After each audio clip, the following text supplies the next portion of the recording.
Rule 110. Yes, please. माननीय Shri sir, Yadav इस जी। Bill pay चर्चा के माध्यम से मैं इस देश के आम हवाई यात्री का दर्द आप सबके सामने रखना चाहूँगा। सर, वादा था कि हवाई चप्पल वालों को हवाई जहाज़ की सैर कराई जाएगी। आलम यह है सर कि बाटा कंपनी का जूता पहनने वाला भी आज हवाई जहाज़ की टिकट नहीं खरीद पा रहा है। Economy class is no more economical sir. मैं आज इस सदन में बहस पे आने से पहले अपने फ़ोन पर फ्लाइट के रेट चेक कर रहा था सर। अगर कल मुझे दिल्ली से बंबई जाना हो तो टिकट 14,000 रुपये की है, वन वे की सबसे सस्ती टिकट। दिल्ली से पटना जाना हो तो 12,000 रुपये की टिकट, दिल्ली से बैंगलोर जाना हो तो 16,000 रुपये की टिकट। और सर वो छोड़िए, संडे के दिन यानी कि परसों मैं अपने क्षेत्र पंजाब से दिल्ली आया, मोहाली एयरपोर्ट से चंडीगढ़ एयरपोर्ट से मैंने फ़्लाइट ली और दिल्ली पहुंचा। उस फ्लाइट की टिकट 14,500 रुपये की थी। हम सांसदों को तो फ्लाइट की रीइंबर्समेंट मिल जाती है सर, आप उस आम नागरिक का सोचिए जो इस स्काई रॉकेटिंग एयर प्राइसेस से जूझ रहा है। और एक और दिलचस्प चीज है, एक ही सेक्टर की एक ही दिन की सेम एयरलाइन जो अलग अलग समय पर उड़ती है उसके भी रेट अलग है। आपको सुबह 10 बजे दिल्ली से बंबई जाना, उस एयरलाइन से उस तारीख पे आपको एक रेट मिलता है। 2 बजे की दोपहर की टिकट लेते हैं उसी एयरलाइन पे, उसी दिन पे वो उससे दोगुनी हो जाती है। न जाने क्या लॉजिक है सर। हमें इस देश में एयर यात्रा को लग्जरी ट्रैवल नहीं बताना सर, आम ट्रैवल बनाना है जैसे कि ट्रेन का है। और सबसे बड़ी बात सर, इस देश में जहाज में उड़ना और जहाज में उड़ के अपनी मंजिल तक पहुंचना आज भी इस देश की बहुत बड़ी आबादी के लिए एक सपना है।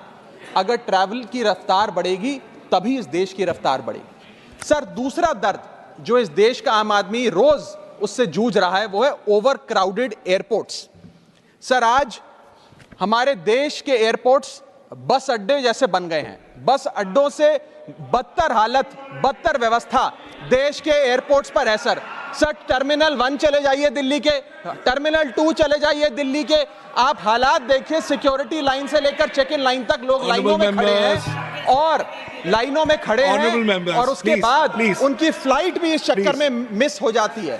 एक मुसाफिर सही समय पर फ्लाइट नहीं पकड़ पा रहा क्योंकि वो बेचारा चेक इन और सिक्योरिटी लाइन में ही फंसा रहता है। इतने ओवर क्राउडेड एयरपोर्ट्स आज हमारे देश के बन चुके हैं। सर, आज यात्री का तीसरा दर्द, Honorable members, please let the honorable members speak.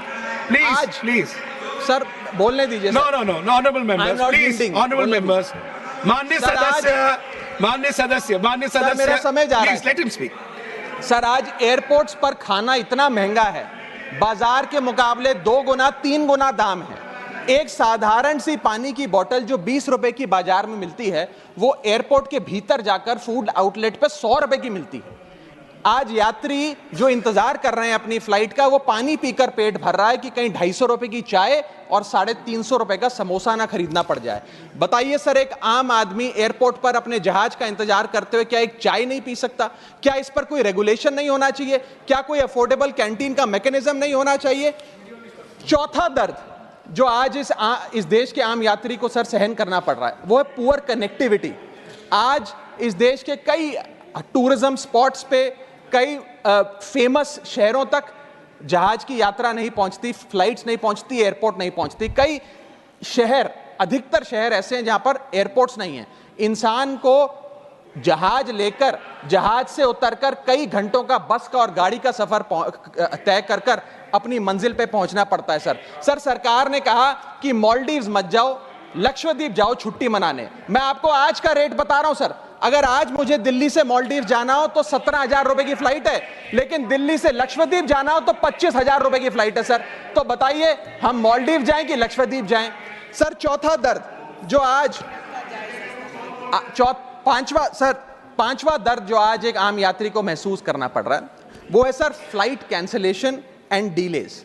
Sir, एक आम नागरिक अपनी मंजिल पे, अपनी डेस्टिनेशन पे पहुंचने के लिए, जल्द पहुंचने के लिए कभी कभार ट्रेन यात्रा या बस या गाड़ी की यात्रा नहीं करता, वो महंगी टिकट खरीदता है। महंगी टिकट खरीद के अपनी मंजिल पे समय पे पहुंचना चाहता है। और कुछ ऐसे भी लोग हैं जो आर्थिक तौर पे सक्षम नहीं हैं, लेकिन आपातकालीन परिस्थितियों में, इमरजेंसी सिचुएशन में वो भी महंगी जहाज की टिकट खरीदकर जहाज की यात्रा करना चाहते हैं, अपनी मंजिल पे पहुंचना चाहते हैं। लेकिन क्या वो अपनी मंजिल पे समय पर पहुंच जा रहे हैं? निर्धारित समय से 3 से 4 घंटे लेट आज जहाज चलते हैं, और खास तौर पे छोटे शहरों के जो एयरपोर्ट्स हैं वहां पर तो मैक्सिमम डिलेज देखे गए हैं सर 1 केजी अगर एक्सेस बैगेज हो जाए तो फ्लाइट आपसे हजारों रुपए का किराया वसूलती है, लेकिन कई घंटों के डिले के लिए क्या फ्लाइट हमें कॉम्पनसेट करती है? मैं आज माननीय मंत्री जी को कहना चाहूंगा कि कुछ ऐसा मैकेनिज्म बनाए कि हर घंटे के फ्लाइट के डिले के लिए एयरलाइन आम यात्री को कॉम्पनसेट करे, उसकी जेब में पैसा डाले। इसी के साथ साथ हर महीने एक चार्ट जारी होना चाहिए कि किस सेक्टर की कौन सी एयरलाइन ने कितने घंटे का डिले, किस सेक्टर की कौन सी एयरलाइन ने कितने घंटे का डिले यात्रियों को दिया। और इसी के साथ साथ सर छठा दर्द जो आज के भारत देश के आम यात्री को महसूस करना पड़ रहा है सर, वो है लैक ऑफ अफोर्डेबल ऑप्शंस।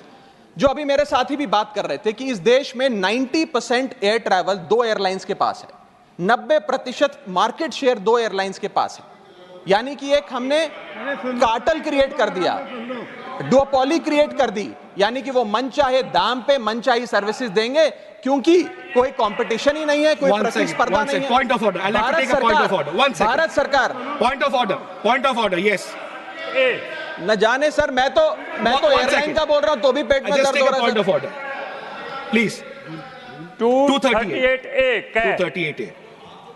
कोई सदस्य किसी अन्य सदस्य या लोकसभा के किसी सदस्य के विरुद्ध मानहानि कारक या अपराध में फंसाने वाले स्वरूप का कोई आरोप नहीं लगाएगा जब तक कि आरोप लगाने वाले सदस्य ने सभापति को संबंधित मंत्री को भी इसकी पूर्व सूचना न दी हो, ताकि मंत्री उत्तर दिए जाने के प्रयोजन के लिए इस विषय की जांच कर सके। Honorable member, there is no defamatory here. No defamation मैं has पहले been. नासिर हुसैन जी ने जो बोला मैं उसके ऊपर कर रहा हूं। That of course, that has been taken into consideration. एक मिनट, इनका नहीं है। मैं मुझे पूरा कर लें दिए सर। परंतु सभापति किसी समय किसी सदस्य को ऐसा आरोप लगाने से मना कर सकेगा ठीक है, यदि उसकी राय में ऐसा आरोप राज्यसभा की गरिमा को घटाने वाला हो या उस आरोप को लगाने वाले Thank you, Jamna साहब। Thank you, honorable member. Thank you. Please continue. Sir इतनी विशाल जनसंख्या वाला हमारा देश है, और इतनी विशाल जनसंख्या वाले देश में मात्र 2 ही कंपनियां हमारा पूरा एविएशन सेक्टर चला रही हैं। सर सरकार लाई एक स्कीम जिसका नाम था उड़ान, जिसका फुल फॉर्म है उड़े देश का आम नागरिक। पर कैसे उड़े? ना फ्लाइट के उड़ने के ऑप्शन है, ना अफोर्डेबल टिकट है, ना फ्लाइट सही समय पर चलती है, तो कहां उड़े, कैसे उड़े? और सबसे बड़ी बात सर, जब से ये उड़ान स्कीम आई है एक धारणा एविएशन सेक्टर में बनी हुई है कि जैसे ये स्कीम लागू हुई 2 एयरलाइन बंद हो गई, जेट एयरवेज और गो एयर, और तीसरी स्पाइस जेट बंद होने की कगार पे खड़ी है। तो अब लोग ये भी कहने लग गए हैं कि शायद उड़ान स्कीम एक बहुत बड़ा अपशगुन थी, और इसी के चलते आज हमारा देश का आम नागरिक प्लेन से वापस ट्रेन पे जा रहा है। सर मेरा 7वां दर्द बैगेज चार्जेस और बैगेज डिलेज। सर अगर आपका 1 केजी बैगेज ओवरवेट हो जाए तो हजारों रुपए एयरलाइन आपसे एक्सेस बैगेज के चार्जेस वसूल लेती है। यहां तक कि कुछ लोग अब अपना सामान एयरपोर्ट पर फेंक के चले जाते हैं बिकॉज उनके सामान में पड़ी वस्तुएं इतनी महंगी नहीं है जितना बैगेज चार्जेस एयरलाइन ले लेती हैं। और बैगेज के डिलेज देखिए सर, लंबा आपको इंतजार बैगेज बेल्ट पे करना पड़ता है कि कब हमारा बैग आएगा। जब स्क्रीन पर देखते हैं तो स्क्रीन पर लिखा आता है बैगेज ऑन बेल्ट, लेकिन बैगेज ऑन बेल्ट नहीं होता, सिर्फ 2-3 बिजनेस क्लास पैसेंजर्स का बैग आता है और न जाने कितने मिनट एक आम नागरिक को इंतजार करना पड़ता है इस एक्सेस डिले के लिए, या इसको एक स्टैंडर्डाइज करने के लिए कोई प्रोसीजर सरकार को बनाना चाहिए। सर मेरा 8वां दर्द मैं समाप्त कर रहा हूं सर 8वां दर्द heavy car parking charges eight airport. Sir आज आप एयरपोर्ट्स पर पार्किंग का ठेका किसी एक कंपनी को दे देते हैं और वो मनचाहे दाम वसूलती है। खास तौर पे छोटे एयरपोर्ट्स पे 200-250 रुपए प्रति घंटे की कार पार्किंग चार्जेस देनी पड़ते हैं। आज आप दिल्ली के एयरपोर्ट चले जाइए, 220 रुपए प्रति घंटा गाड़ी का चार्ज लगता है, और अगर आपने कोई कैब टैक्सी बुक कर ली तो उसका भी मोटा बिल आता है, क्योंकि वो टैक्सी वाला भी expensive car parking charges, airport charges अपने बिल में जोड़कर आपको देता है। सर ये था दर्द फ्लाइट में चढ़ने से लेकर फ्लाइट में उतरने का। मैं अंत में 4 पंक्तियां सुनाकर अपनी वाणी को विराम दूंगा, और आज इस देश के आम नागरिक, आम यात्री का दर्द इन पंक्तियों में आप तक पहुंचाने की कोशिश करूंगा। कहीं है लंबी लाइनें, कहीं चेक इन से पहले काउंटर बंद, कहीं स्लो चल रहा है सर्वर, कहीं इंटरनेट है मंद, महंगी टिकट के बाद भी यात्रा की कोई गारंटी नहीं, आपका सामान चाहे टूटे चाहे फूटे, कोई वारंटी नहीं। जो हाल है बस अड्डों का, वही तस्वीर आती है एयरपोर्ट से। चाय हो या समोसा, नहीं मिल रहा 500 रुपए के नोट से। रोज फ्लाइटें रद्द हो रही हैं धमकी बम विस्फोट से। आखिरी में सर, कब तक आम आदमी मरता रहेगा एयरपोर्ट की छत गिरने की चोट से? जनता की मुश्किलें तो पल भर में मिट जाएं अगर सरकार को फुर्सत मिल जाए चुनाव या वोट से। Thank you.